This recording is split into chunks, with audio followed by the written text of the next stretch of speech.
Sesaat lagi Anda akan menyaksikan indahnya Ramadan yang dipersembahkan oleh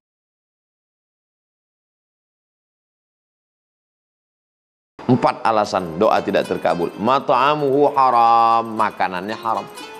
Mashrabuhu haram, minumannya haram. Malbasuhu haram, pakaiannya haram. Wa ghudhiya bil haram, diberi makanan haram. Lidah yang memakan makanan haram dipakai untuk berdoa. Allah tidak kabulkan doa dari lidah yang makan haram.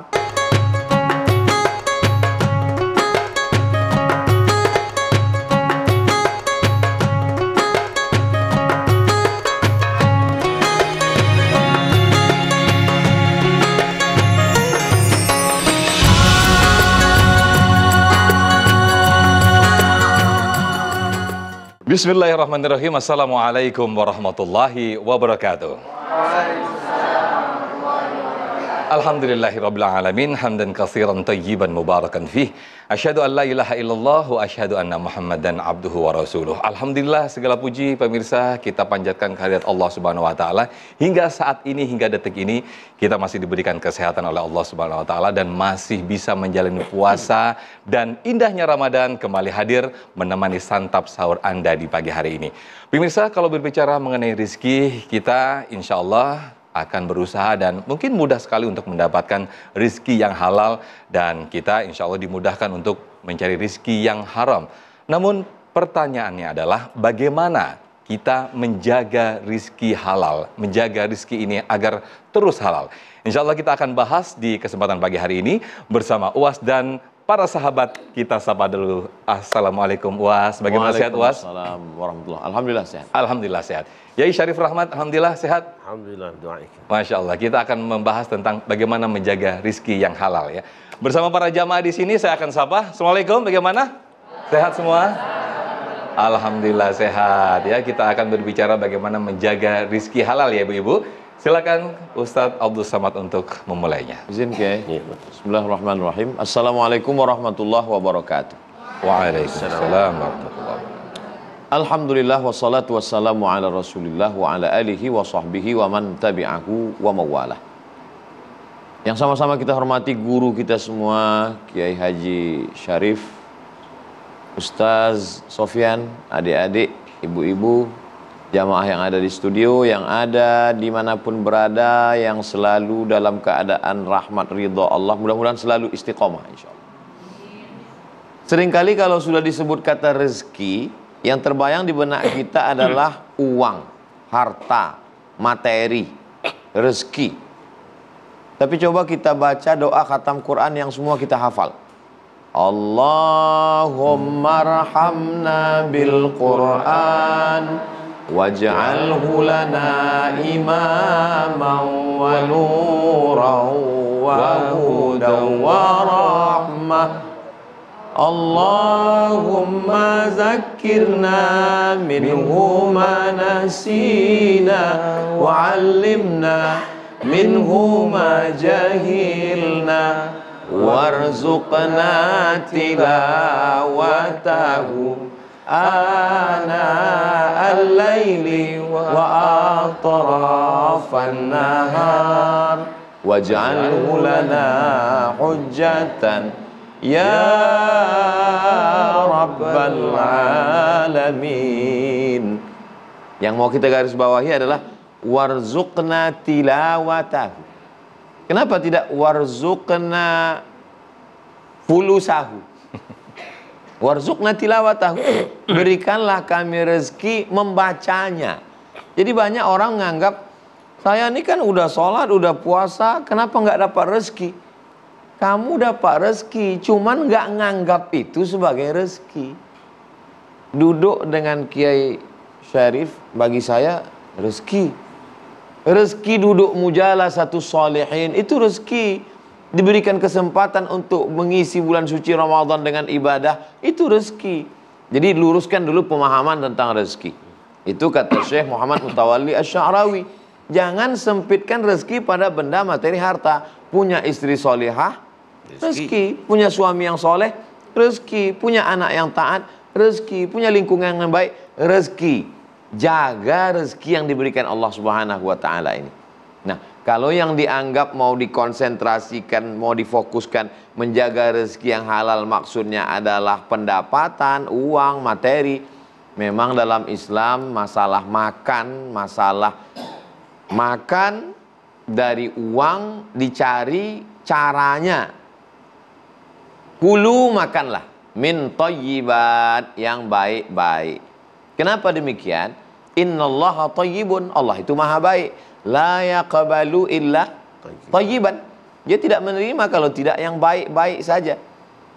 Rajulun ash'as, ada seorang laki-laki yang rambutnya kusut akhbar berdebu karena dia pakai pakaian ihram, takut bersisir nanti gugur bayar dam. Yamuddu yadaihi ila sama, dia angkat kedua tangannya ke atas meminta berdoa kepada Allah. Dia katakan, ya Rabb, ya Allah kabulkan doaku. Doanya tidak dikabulkan Allah. Kenapa? 4 alasan doa tidak terkabul. Mat'amuhu haram, makanannya haram. Mashrabuhu haram, minumannya haram. Malbasuhu haram, pakaiannya haram. Wa ghudhiya bil haram, diberi makanan haram. Lidah yang memakan makanan haram dipakai untuk berdoa. Allah tidak kabulkan doa dari lidah yang makan haram, kecuali lidahnya 2, satu untuk makan, satu untuk doa. Itu yang dipakai untuk makan haram, itu juga yang dipakai.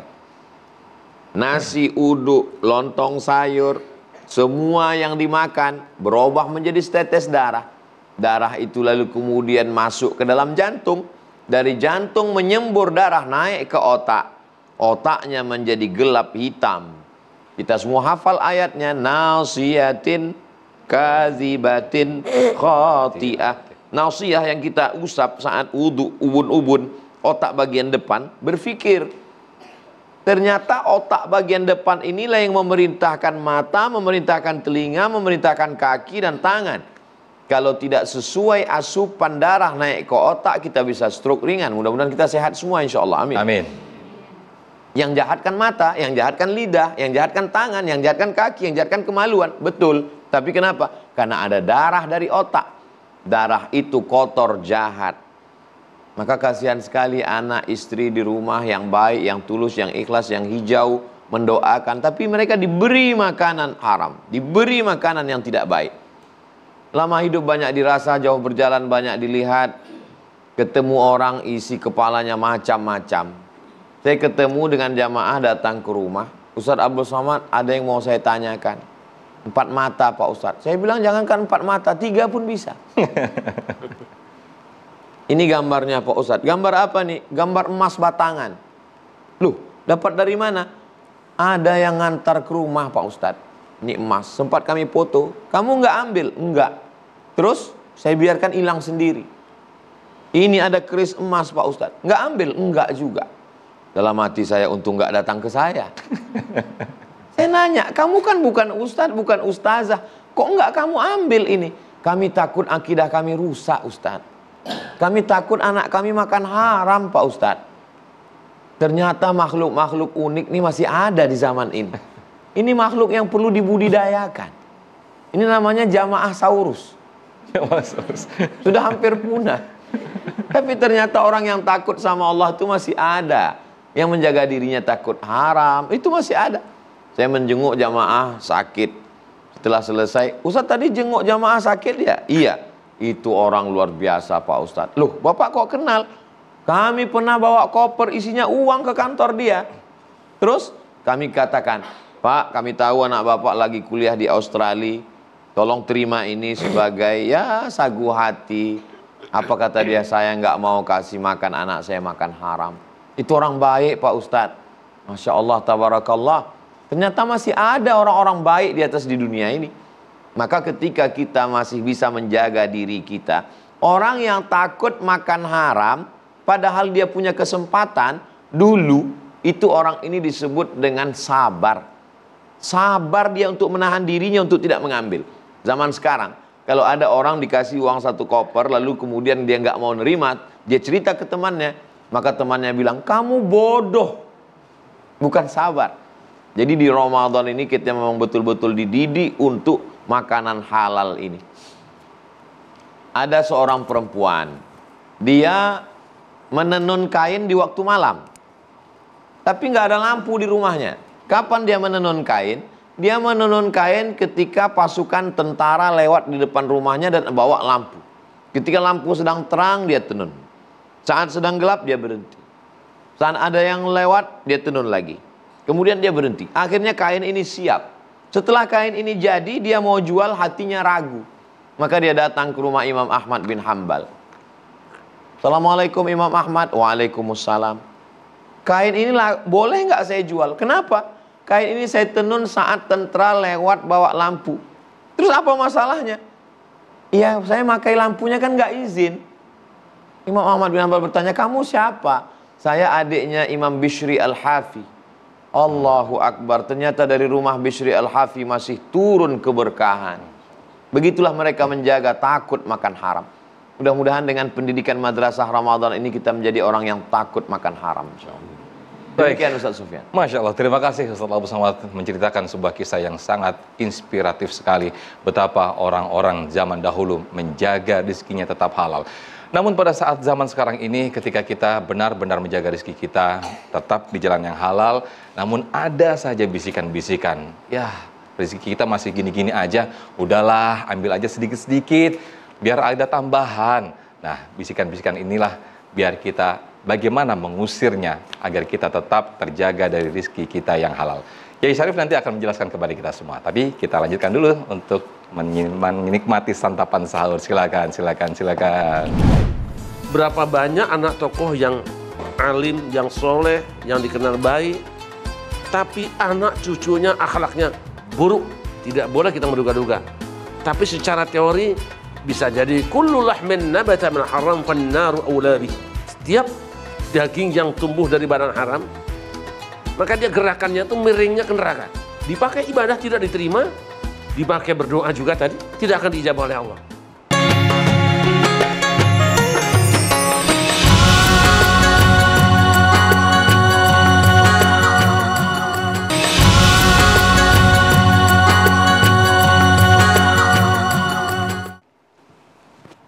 Baik, Masya Allah, Ustadz kita tadi telah menjelaskan bagaimana memahami konsep rezeki dalam Islam. Nah, Kiai Syarif sesaat lagi akan menjelaskan kepada kita bagaimana mencari rezeki yang halal dan juga menjaganya. Kiai Syarif, fadal. Assalamualaikum warahmatullahi wabarakatuh. Waalaikumsalam. Segala puji bagi Allah, salawat untuk Rasulullah, keluarga dan sahabatnya juga semoga tercurah pada kita semua. Ustadz Abdul Somad yang saya hormati dan hadirin hamba Allah yang dimuliakan, pemirsa TV dimanapun Anda berada. Saya waktu kecil dikenalnya sebagai Sayyidul Ayam karena tukang adu ayam. Sayyidul Ayam. Saya tahu insya Allah ciri-ciri ayam bangkok yang bagus. Ayam seperti ini harganya mahal. Kemudian kalau kita ingin punya turunan yang baik, kita kawinkan dengan ayam babon yang bagus. Babon yang bagus itu bangkok biasanya seperti burung gagak, jalannya agak empor sedikit. Nah itu kalau dikawinkan dengan ayam jago tadi, itu anaknya mahal. Anaknya saja binnya jelas mahal. Itu ada silsilahnya. Tetapi belum selesai. Apakah anak jago yang bagus dan babon yang bagus juga akan anaknya bagus? Belum tentu. Gini, bapak saya dulu Romo, namanya Kiai Kampung lah.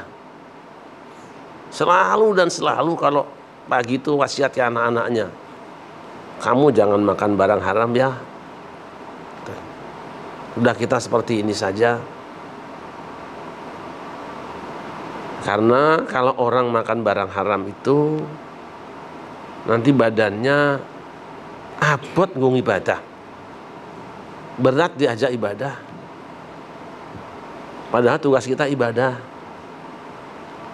Terus nanti kalau dimakan anak kamu orang tuanya akan disiksa dengan sakit-sakitan anakmu itu atau buruk perilakunya. Sampai beliau mengatakan, senajan anakmu mondok selawi tahun, pesantren 25 tahun, tapi kamu beri makan barang haram, tidak akan jadi ulama. Kalaupun jadi ulama, ulah masuk dia. Perhatikan ayam tadi. Jadi pakan ayam itu penting, melatih ayam itu penting. Tidak cukup hanya siapa ibu dan bapaknya. Mari kita lihat sekarang. Berapa banyak anak tokoh yang alim, yang soleh, yang dikenal baik, tapi anak cucunya akhlaknya buruk. Tidak boleh kita menduga-duga. Tapi secara teori bisa jadi kullu lahmin nabata min haram fannaru aula bih. Setiap daging yang tumbuh dari barang haram, maka dia gerakannya itu miringnya ke neraka. Miringnya ke neraka. Dipakai ibadah tidak diterima, dipakai berdoa juga tadi tidak akan diijabah oleh Allah.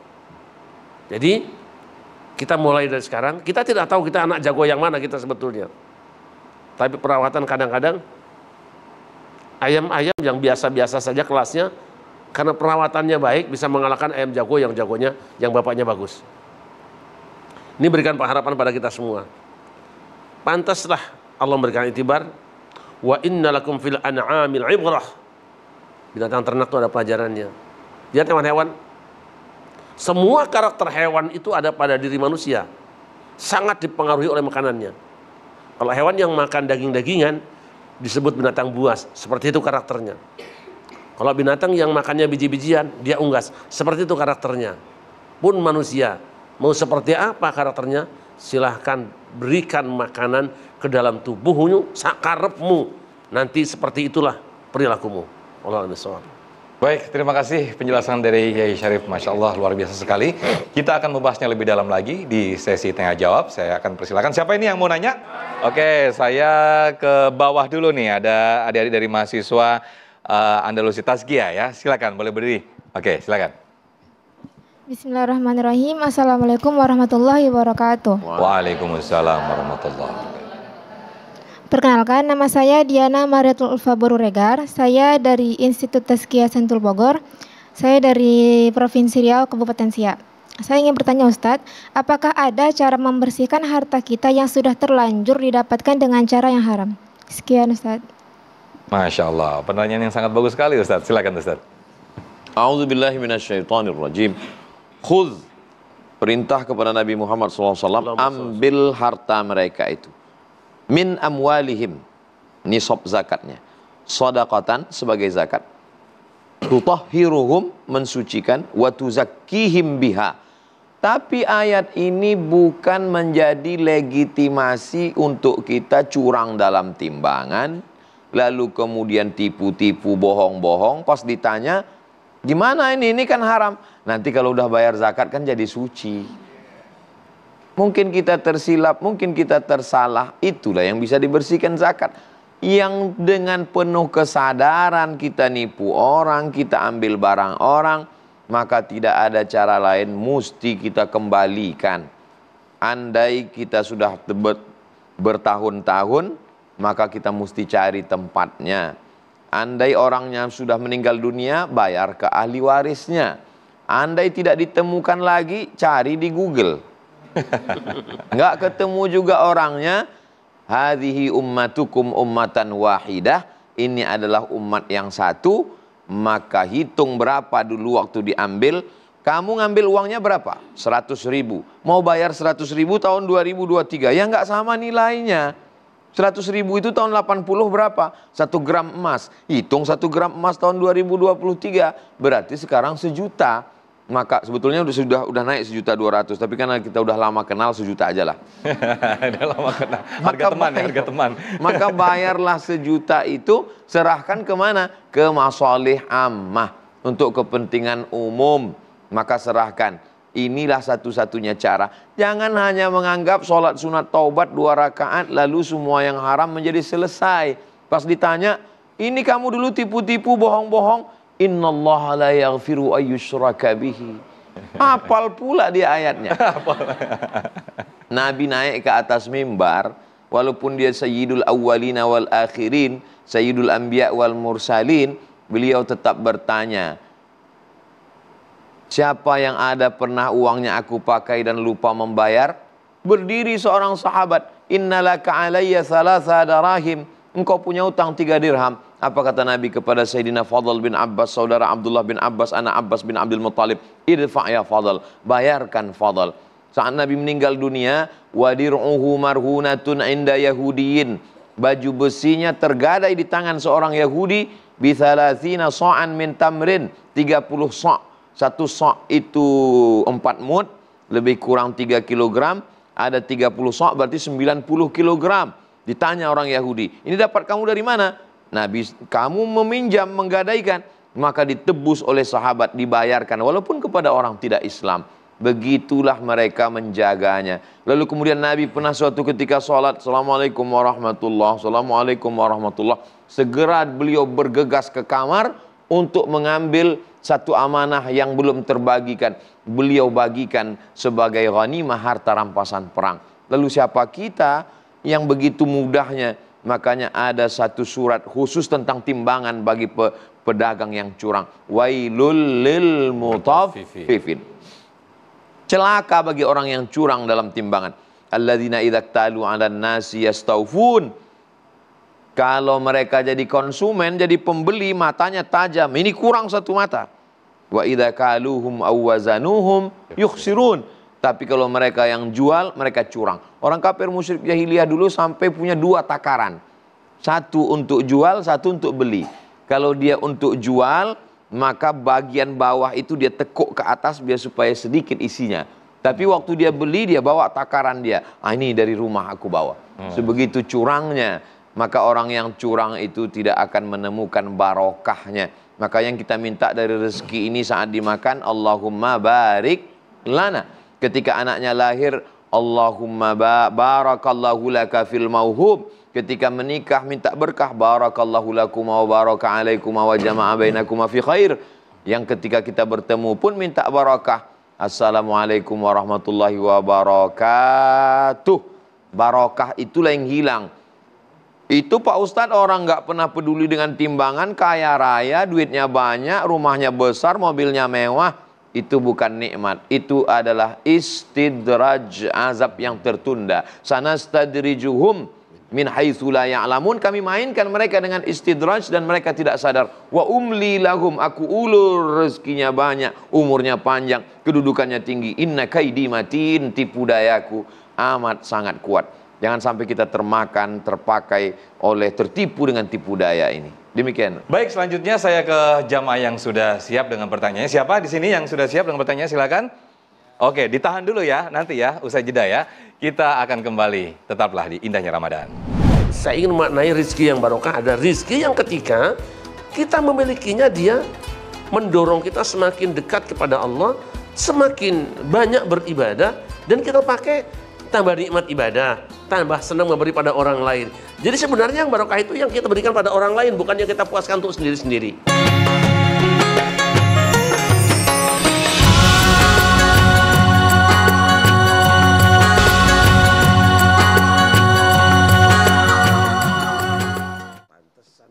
Masya Allah, tabarakallah, kita kembali di Indahnya Ramadan dengan tema besar kita, menjaga rizki yang halal. Menarik apa yang tadi disampaikan Uwas tadi tentang keberkahan. Sebetulnya rizki yang barokah itu seperti apa sih, Yai? Karena mungkin kita selama ini menganggap bahwa apa yang kita cari, apa yang kita nafkahi, bahwa rezeki itu berkah. Tapi kok ketika seiring perjalanan hidup kita, rizki itu berkurang dengan anak sakit, kemudian ada saja ini uang ini nggak ngumpul-ngumpul. Ini apakah termasuk yang tidak berkah atau bagaimana, Yai? Silakan, Yai. Ya, al-barakah itu thubutul khairi ilahi fi syai'. Menetapnya kebaikan ketuhanan pada sesuatu. Rizki yang barokah artinya adalah rizki yang ketika kita miliki dia membawa kebaikan lebih banyak, mendorong kita untuk lebih taat kepada Allah, mendorong kita untuk lebih sayang kepada sesama. Itu rezeki yang barokah. Kalau begitu berarti asasnya manfaat. Barokah itu bukan jumlah banyaknya. Ada orang yang kadang berpikir barokah itu ya pokoknya dari 1.000 jadi 1.000.000. Tidak ya. 1.000 atau 100.000 rupiah, mana yang ketika berada di tangan kita, kita tasarrufkan pada sesuatu yang mengundang keridhaan Allah atau kebahagiaan sesama. Itu yang penting, baru disebut dengan barokah. Karena dengan barokah itu kemudian kita mendapatkan anugerah yang paling besar. Ada di dunia ini daerah-daerah yang juga punya barokah. Mengapa? Karena dia bisa melipat gandakan pahala ibadah kita. Inna awwala baiti wudi'a lin-nasi lalladzi Bakkata mubarakah wa hudan lil alamin. Kota Mekah itu mubarakah. Karena apa? Beribadah di kota Mekah 100.000 kali nilainya. berlimpah nilai ibadahnya. Yang di sini cuma 1 sampai 27 sampai 700, tapi di Mekah menjadi 100.000. Mubarak. Nabi juga Isra Mi'rajnya dari Masjidil Haram, barokah. Dan kenapa ada barokah? Salah satunya di situ ada Maqam Ibrahim. Maqam Ibrahim itu adalah batu situs tempat berpijak kakinya Nabi Ibrahim ketika dia menyerukan orang untuk menunaikan ibadah haji. Sampai hari ini masih ada. Tentu saja gambar lubang atau ukiran batu itu bukan dari zaman Nabi Ibrahim. Tidak mungkin batu diinjak bolong seperti itu. Itu ada ikhtiar manusia untuk melestarikan fakta sejarah yang ada, mempertahankan situs. Nah, ketika Umar bin Khattab sudah masuk Islam, dia usul pada Rasulullah, "Ya Rasulullah, alangkah baiknya kalau Maqam Ibrahim ini kita jadikan sebagai tempat sholat kita setelah tawaf." Turun firman Allah, "Wattakhidhu min maqami Ibrahim musalla." Nanti ada yang baca wattakhadhu juga karena sudah tradisi sebelumnya. Jadikanlah Maqam Ibrahim ini sebagai tempat sholat. Mengandung barakah karena apa? Di tempat itu pahalanya besar. Dan ini saya ingin melebar sedikit. Tempat yang mengandung barakah itu termasuk adalah tempat yang mengandung mustajab doa. Maka melestarikan sejarah, situs sejarah itu penting. Jangan menghancurkan situs. Sekarang ada sekelompok manusia yang kerjanya, hobinya menghancurkan peninggalan sejarah. Kita untung di Indonesia, ada kuburan Wali Songo kita pertahankan. Kuburan masyayikh, kuburan habaib, ulama kita jaga. Itu bagian dari Islam. Bahkan beberapa masjid, biasanya kalau ada ulama yang meninggal dunia dikuburkan depan masjidnya. Bukan untuk menyembah, untuk ngalap barokah. Kenapa? Karena ada satu hadis mengatakan, humul julasa'ul ladzi la yashqa bihim jalisuhum. Mereka adalah orang-orang baik, teman-teman baik, siapa saja duduk dengan mereka tidak akan merugi. Hadis ini berkenaan dengan zikir dan ahli zikir. Tetapi dipahami para ulama termasuk oleh Asy-Syaukani, termasuk oleh Ibnu Jazari dalam Tuhfatul Dzakirin dan Hisnul Hasin, bahwa di antara tempat yang mustajab doa itulah kuburul anbiya wassalihin. Ini tempat berkah. Kenapa? Berdoa di tempat ini itu cenderung lebih mustajab daripada tempat yang lain. Dan itu pernah terjadi pada masanya Imam pada satu masa di sebuah negeri ketika terjadi kemarau panjang, orang-orang Samarkand itu berdoa pada Allah, sudah sedekah, sudah sholat sunat, sudah macam-macam, istisqa, tidak turun hujan. Ada seorang qadhi yang datang, seorang alim yang datang kepada qadhi mengatakan, bagaimana kalau kita sekarang misalnya umat Islam diajak ke kuburan Imam Bukhari? Kita berdoa di kuburan Imam Bukhari di Khartang. Lalu umat Islam berangkat ke kuburan Imam Bukhari, di sana berdoa kepada Allah, bukan nyembah Imam Bukhari, bukan minta pada Imam Bukhari. Berdoa kepada Allah tapi di samping kekasih Allah. Datangnya saja Allah sudah suka. Nah, berkah dari kuburannya Imam Bukhari, belum pulang ke rumah mereka sudah turun hujan. Itu yang barokah. Nah, seperti itu barokah. Rasul juga sama. Ketika Isra Mi'raj beliau pernah sholat di Bukit Tursina dan itu perintah dari Allah lewat Jibril. Selesai sholat ditanya, di mana kau tadi sholat? Aku tidak tahu. Tadi panjenengan sholat di tempat yang namanya Bukit Tursina. Bukit Tursina itu ada bukit saja seperti biasa, tidak seindah di puncak lah.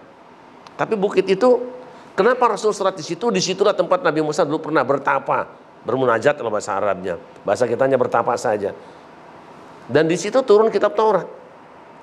Kenapa kok sholat di situ? Lihat ayatnya. Falamma atahanu dia min syati'il wadil aymana fil buqatil mubarakati minasyajarati ayya Musa inni anallahu rabbul alamin. Jadi al-buqatul mubarakah, gunung biasa yang biasa anak-anak sekarang buat pacaran itu mubarakah karena di situ pernah turun kitab suci Taurat.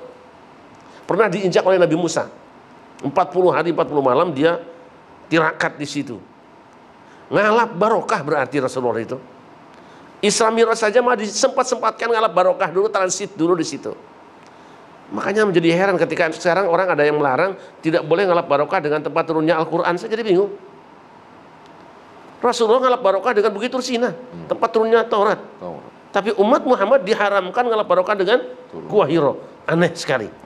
Saya tidak akan sebut mazhabnya, kita tahu semua. Karena di bawahnya ditulis tidak boleh ngalap barokah dengan Gua Hiro. Saya tidak mengerti itu. Bahkan ada tempat lahir Nabi Isa. Itu Rasul juga diminta transit sholat 2 rakaat. Alasannya apa sih? Qala inni Abdullah atani kitab wa ja'alani nabiyya wa ja'alani mubarakan aina ma kuntu usalli bi salati wa zakati ma dumtu hayya. Salah satu teks ayat tadi, wa ja'alani mubarakan aina ma kuntu. Aku oleh Allah, kata Nabi Isa, dijadikan orang yang diberkati dimanapun aku berada. Berarti tempat lahir Nabi Isa itu mengandung barokah. Rasul sholat 2 rakaat sebelum terbang ke atas kembali. Untuk apa? Ngalap barokah. Saya jadi tidak mengerti. Ketika Rasul Muhammad kasih Allah ngalap barokah dengan tempat lahir Nabi Isa, tapi umat Nabi Muhammad tidak boleh ngalap barokah dengan tempat lahir Nabi Muhammad. Tempat lahirnya diratakan dengan tanah, dibikin perpustakaan, dan sekarang kita diharamkan ngalap barokah. Saya tidak mengerti. Tapi ini kan pikiran saya sendiri. Mungkin ulama lain pikirannya. Katanya musyrik tidak, ngalap barokah. Nah, kenapa ngalap barokah di situ? Karena ketika kita berdoa di tempat itu, nilai nilai daya tekannya untuk dapat teken dari Allah itu lebih dari yang lainnya. Nah, Allah saya ingin memaknai rizki yang barokah. Ada rizki yang ketika kita memilikinya, dia mendorong kita semakin dekat kepada Allah, semakin banyak beribadah, dan kita pakai tambah nikmat ibadah, tambah senang memberi pada orang lain. Jadi sebenarnya yang barokah itu yang kita berikan pada orang lain, bukan yang kita puaskan untuk sendiri-sendiri. Bukan bertambahnya materi ya, tapi lebih dari itu, memberikan keberkahan, memberikan kebermanfaatan untuk kebermanfaatan. Semua. Baik, selanjutnya saya ke jamaah yang sudah siap dengan pertanyaannya. Siapa di sini yang sudah siap dengan pertanyaan? Silakan. Oke, ditahan dulu ya, nanti ya, usai jeda ya. Kita akan kembali, tetaplah di Indahnya Ramadan. Jadi kita hanya disuruh Allah SWT berusaha. Kalau sesuai keinginanmu dengan yang diberikan Allah, bersyukurlah. Kalau tidak sesuai yang kau harapkan, ekspektasimu dengan apa yang terjadi, bersabarlah. In asabathu dharra, in asabathu sarra, kalau yang datang itu senang, untung, kenyang, syakar, dia bersyukur. Karena khairan lahu, itu baik baginya. Kalau yang datang itu susah, pailit, bangkrut, gagal, dia bersabar. Itulah puncak daripada tauhid.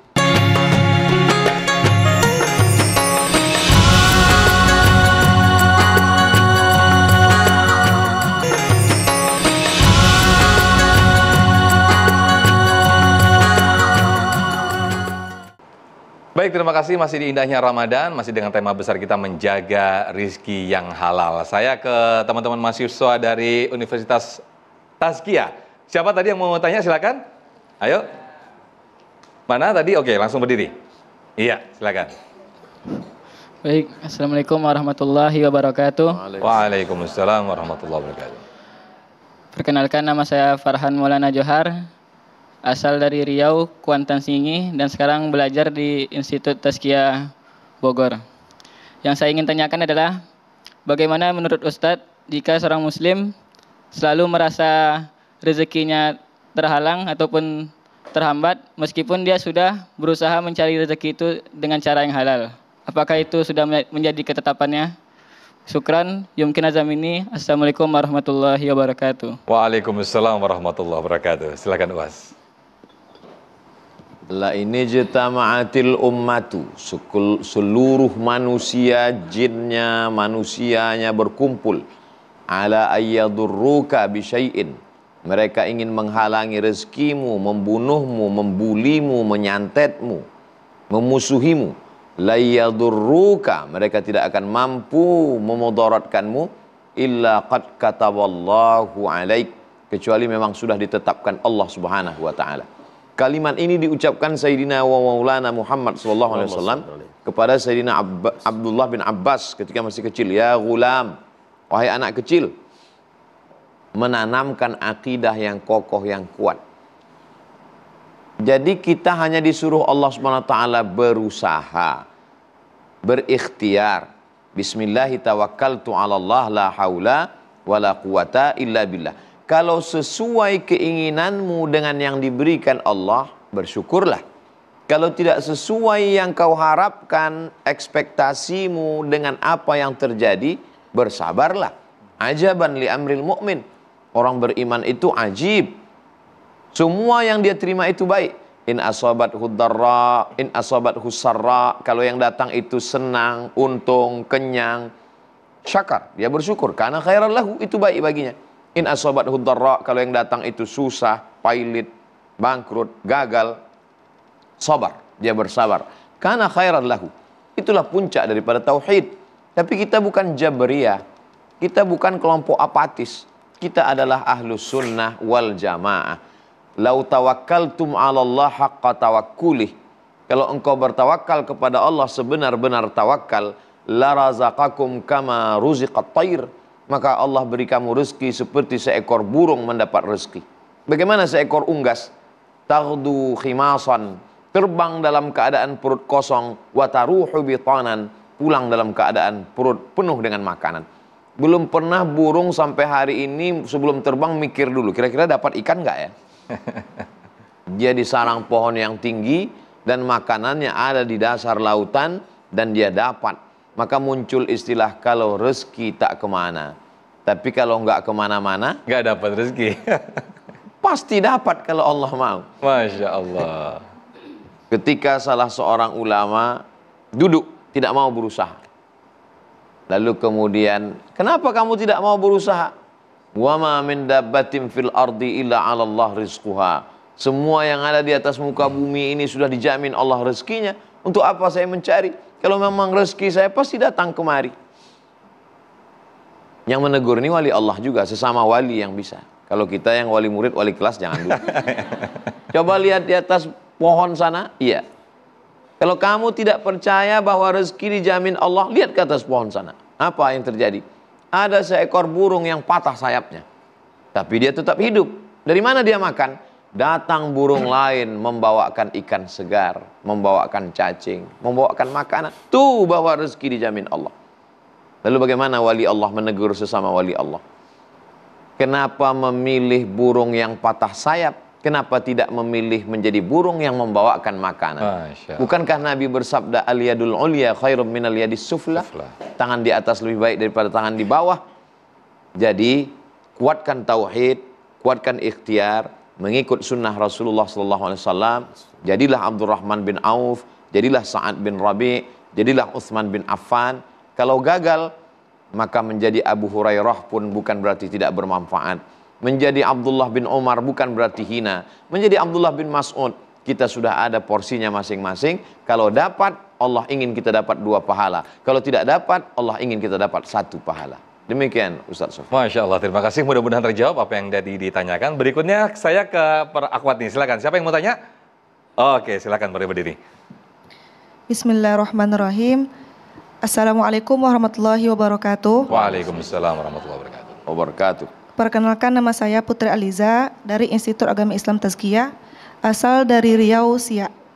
Baiklah Ustadz, pertanyaannya, di zaman yang perkembangan sangat pesat ini, banyak tersebar makanan yang tidak jelas kehalalannya.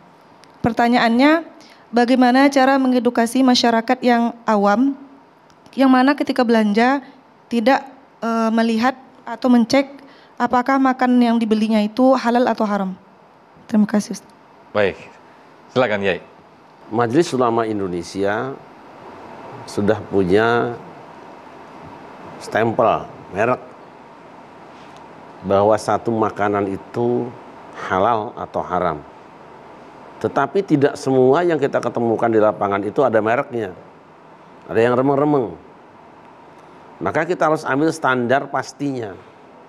Biasanya orang itu yang dipersoalkan tuh daging-dagingan biasanya itu, atau goreng-gorengan.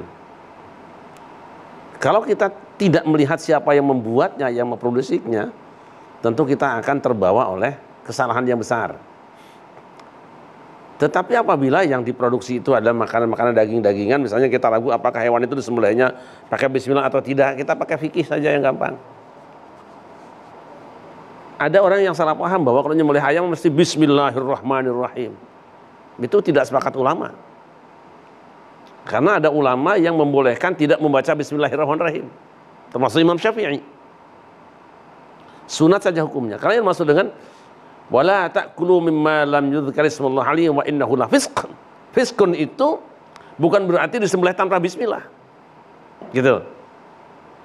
Tapi ma uhilla li ghairillah, yang disebut dengan kefasikan itu yang disembelih untuk selain Allah, disebut selain Allah. Jadi kalau nyebut bismillahnya itu tidak wajib, sunat saja. Yang penting secara syar'i memotongkan hukumnya sempurna dengan benar.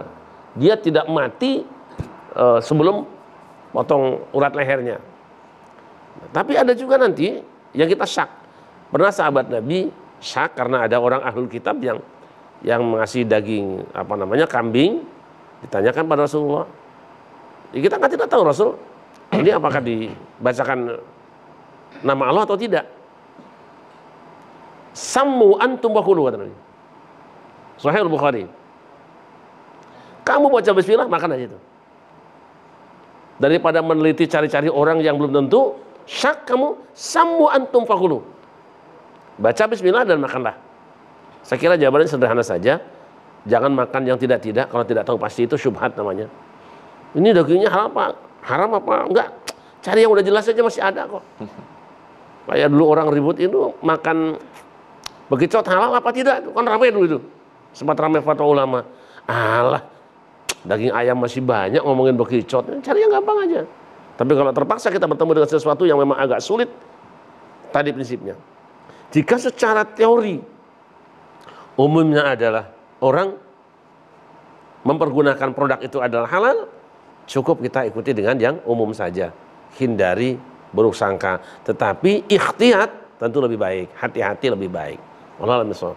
Baik, terima kasih Yai Syarif Rahmat, terima kasih Ustaz Abu Somad. Waktu kita sudah terasa sudah di penghujung waktu. Indahnya Ramadan, jangan lupa hadir setiap hari menemani santap sahur Anda. Akhir kata, saya Muhammad Sofyan, Yai Syarif, dan juga UAS pamit undur diri. Terima kasih. Wassalamualaikum warahmatullahi wabarakatuh. Dilanjutkan dengan doa, UAS silakan. Allahumma rzuqna rizqan halalan tayyiban mubarakan fih. Ya Allah, berikanlah kami rezeki yang halal yang barakah, sehingga kami dapat berwakaf, berzakat, berinfak, dan bersadaqah. Allahumma aghnina bihalalika an haramik. Cukupkan kami dengan yang halal sehingga kami tidak mencari-cari yang haram. Allahumma aftah lana abwabal khairi wa abwabal ni'mah wa abwabal rizqi wa abwabal barakah. Bukakan untuk kami pintu-pintu nikmat, pintu rezeki, pintu keberkahan. Allahumma ba'id anna, jauhkan dari kami segala yang tidak Engkau ridai ya Allah. Wa sallallahu ala sayyidina Muhammad wa ala alihi wa sahbihi wa sallam walhamdulillahi rabbil alamin.